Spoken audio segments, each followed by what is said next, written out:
नमस्कार, FM news देख रहे हैं आप। मैं हूं आपके साथ अंजलि सिंह। बुलेटिन की शुरुआत करते हैं। मुख्यमंत्री भूपेश बघेल 4 जून से 6 जून तक कांकेर जिले के प्रवास पर थे और इसी बीच सीएम बघेल अंतागढ़ ब्लॉक के पोड़गांव में भेंट मुलाकात कार्यक्रम में पहुंचे थे और जहां विधायक अनूप ने क्षेत्र की विभिन्न मांगों के साथ अंतागढ़ में अतिरिक्त कलेक्टर और पुलिस अधीक्षक की मांग रखी, जिसे मुख्यमंत्री ने गंभीरता से लिया और अंतागढ़ को अतिरिक्त कलेक्टर और अतिरिक्त पुलिस अधीक्षक की पदस्थापना की घोषणा कर दी है। और इस घोषणा के बाद क्षेत्र में खुशी की लहर भी दौड़ पड़ी और इसी खुशी को लेकर आज अंतागढ़ विधायक अनूप नाग का क्षेत्रवासियों ने फूल मालाओं के साथ स्वागत करते हुए जमकर आतिशबाजी भी की। तो वहीं विधायक ने भी इस उपलब्धि पर शिव मंदिर पहुंचकर शिवालय में दूध और जल का अभिषेक भी किया।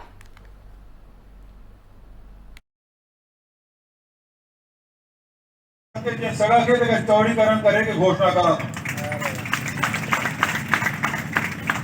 दूसरा, ग्राम पंचायत बंडापाल में बालक बालिका मिडिल स्कूल हेतु छात्रावास की घोषणा करा था।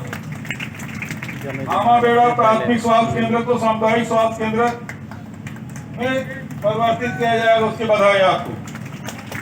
और भैंसा स्वरूप स्वास्थ्य केंद्र को भी प्राथमिक स्वास्थ्य केंद्र बनाया जाएगा। और पोड़गांव बिहारी तोपाल में देवगुड़ी उन्नयन और आहता निर्माण मांग कर रहे थे विधायक जी कंसंसा है, एकरों में घोषणा करा था। और सबसे बड़े जो मांग है प्रशासनिक अंतागढ़ में एडीएम और एडिशनल एसपी के पदस्थापना के जाते ताकि प्रशासनिक रूप से सब सुविधा हो जाए। बहुत हमारे प्रदेश के मुख्यमंत्री माननीय भूपेश बघेल जी को यहाँ की जो भावना है समाज के लोगों की, यहाँ के हम सभी लोगों की भावना तो बहुत प्रभावित 6 बार कांकेर के कार्यक्रम में मुकेश भाई 6 बार अंतागढ़ पखाजियों का जिक्र हुआ। विधायक अनूप नाग का जिक्र, ये क्षेत्र का जिक्र होना, विधायक अनूप नाग का जिक्र होना इस बात का प्रमाण है, परिलक्षित करता है कि आपका विधायक क्षेत्र के विकास के लिए हमेशा निरंतर प्रयासरत है, ये प्रदर्शित करता है। और मैं भी बड़े विश्वास के साथ आपको कहना चाहता हूं कि मेरा एक ही मकसद मेरा पूर्व के जनप्रतिनिधियों के बारे में मुझे नहीं कहना है कुछ, मगर मैं एक बात जरूर कहना चाहता हूं। छत्तीसगढ़ में कांग्रेस जिला स्तरीय नवसंकल्प शिविर का आयोजन करेगी। जिला स्तरीय शिविरों का आयोजन 11 जून से 14 जून तक होगा और इसके लिए जिला स्तरीय समिति भी बनाई गई है, जिसमें मंत्री, विधायक और संगठन के पदाधिकारियों को शामिल किया गया है। इस शिविर के जरिए उदयपुर चिंतन शिविर में लिए गए निर्णयों की जानकारी दी जाएगी। बालोद जिले की समिति में मंत्री अनिला भेड़िया, महासमुंद जिले की समिति में प्रभारी महामंत्री अमरजीत चावला को भी शामिल किया गया है।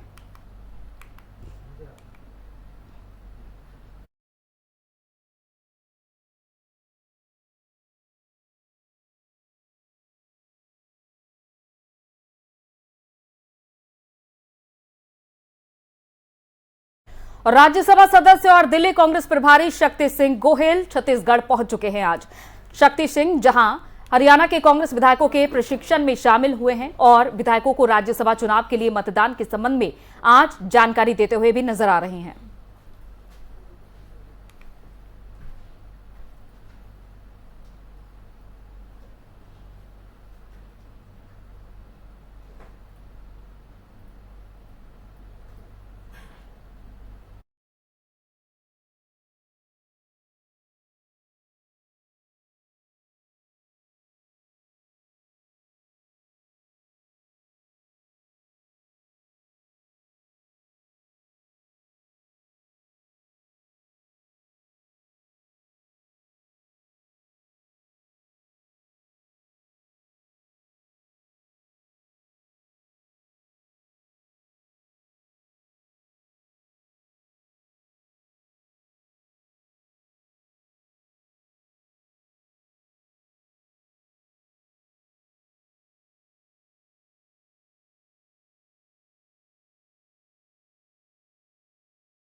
तो राज्यसभा सदस्य और दिल्ली कांग्रेस प्रभारी शक्ति सिंह गोहिल आज छत्तीसगढ़ पहुंचे, जहां पर हरियाणा के कांग्रेस विधायकों के प्रशिक्षण में शामिल हुए। विधायकों को राज्यसभा चुनाव के लिए मतदान के संबंध में उन्होंने जानकारी दी है।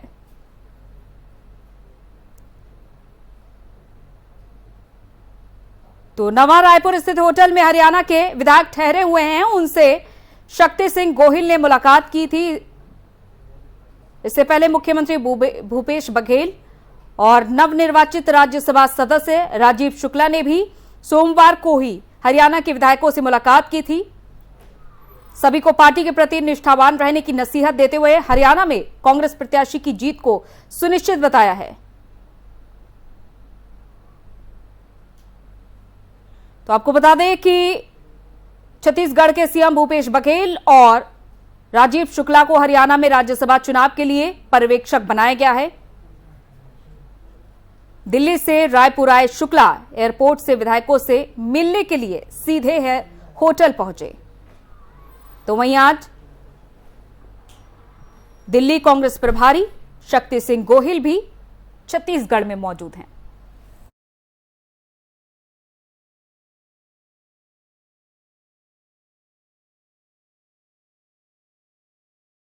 और छत्तीसगढ़ के स्वास्थ्य मंत्री टीएस सिंहदेव ने सरगुजा जिले के हसदेव अरण्य क्षेत्र के गांव का दौरा किया और कोयला खदान परियोजनाओं का विरोध कर रहे स्थानीय ग्रामीणों से बातचीत की और उनके समर्थन में आते हुए कहा कि अगर विरोध करने वालों पर लाठी या गोली चली तो इसे झेलने वाले वो पहले व्यक्ति होंगे। मंत्री ने यह भी कहा कि वो दिल्ली जाएंगे और पार्टी नेता राहुल गांधी को प्रदर्शनकारियों के दर्द और उनकी मांगों से अवगत भी कराएंगे। हरिहरपुर में ग्रामीणों को संबोधित करते हुए सिंहदेव ने कहा कि अगर कोयले की जरूरत है तब वन भूमि के बजाय मैदानी क्षेत्र को लिया जाना चाहिए। साथ ही उन्होंने ये भी बताया कि जब हमारे पास 80 साल का कोयला भंडार है और हमने 2030 तक बिजली पैदा करने के लिए कोयले पर निर्भरता पूरी तरह से छोड़ देने का फैसला किया है, तब हम घने जंगलों और जैव विविधता से भरपूर हसदेव को क्यों नष्ट करें।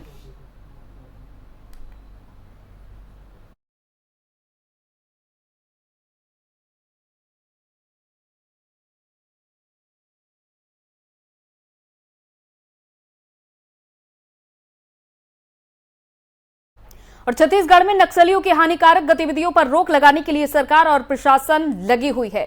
छत्तीसगढ़ में नक्सलियों पर तेजी से काबू पाया जा रहा है। नक्सलियों के हथियारों और गोला बारूद को भी लगातार जब्त कर नष्ट किया जा रहा है। हाल ही में एलमागुंडा और मिनपा के जंगल में सीआरपीएफ की कोबरा 206 बटालियन के जवानों को आईईडी मिले हैं। 2 कोबरा बटालियन के अनुसार इन शक्तिशाली आईईडी को सोमवार को नियंत्रित विस्फोट के जरिए नष्ट कर दिया गया। पहले भी मिले बमों को भी इसी तरह से सुरक्षित रूप से नष्ट किया गया था।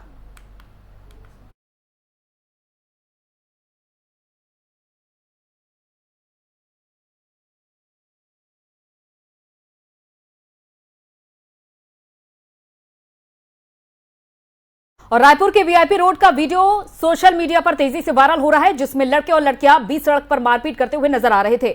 वीडियो वायरल होने के बाद रायपुर पुलिस ने संज्ञान लेते हुए मामला दर्ज किया है। 2 युवतियों समेत 6 लोगों को गिरफ्तार किया गया है।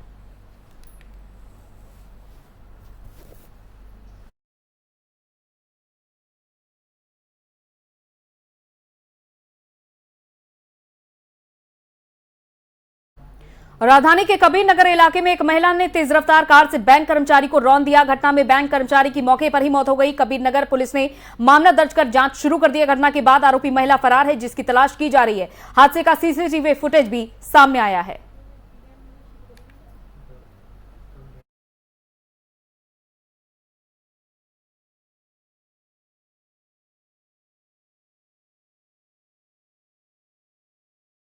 और छत्तीसगढ़ की राजधानी रायपुर के एक पुजारी ने सोशल मीडिया पर आपत्तिजनक टिप्पणी की है, जिसके बाद इलाके में तनाव का माहौल बना हुआ है। पुजारी के पोस्ट से विशेष समुदाय के लोगों में भारी भरकम आक्रोश देखा जा रहा है, जिसके बाद इलाके में लोगों ने नारेबाजी और हंगामा किया है। जानकारी के अनुसार बीती रात सैकड़ों लोग सिविल लाइन थाना पहुंचे और हंगामा करने लगे। पुजारी पर कार्रवाई की मांग करने लगे, जिसके बाद भीड़ को रोकने के लिए अतिरिक्त पुलिस बल तैनात किया गया। वहीं पुलिस ने पुजारी को अभद्र टिप्पणी करने के आरोप में गिरफ्तार किया है। जानकारी के मुताबिक पुजारी का नाम नीरज सैनी बताया जा रहा है।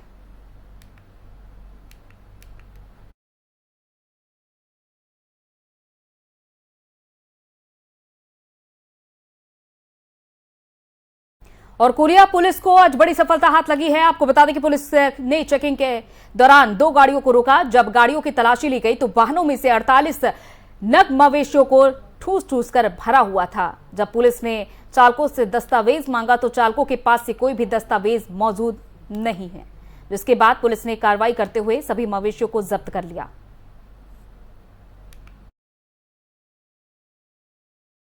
उसमें सर कल शाम को रात में लगभग 11 बजे मुखबिर से सूचना प्राप्त हुआ। नाइट में ही वरिष्ठ अधिकारियों से संपर्क किया गया।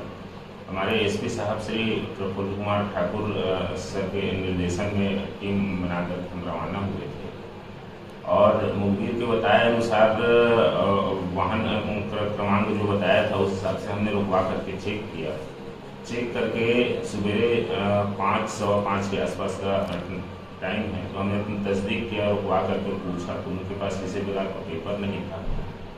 लाइट जला करके डाला में चढ़ करके चेक किया गया तो वाकई में उसमें पशु जो है बहुत सघन मतलब भरा हुआ था, मतलब गुरुतापूर्वक कोई स्पेस नहीं था उसमें आपस में। तो उसको फिर रुकवा करके फिर चेक करके नोटिस वगैरह दिया गया।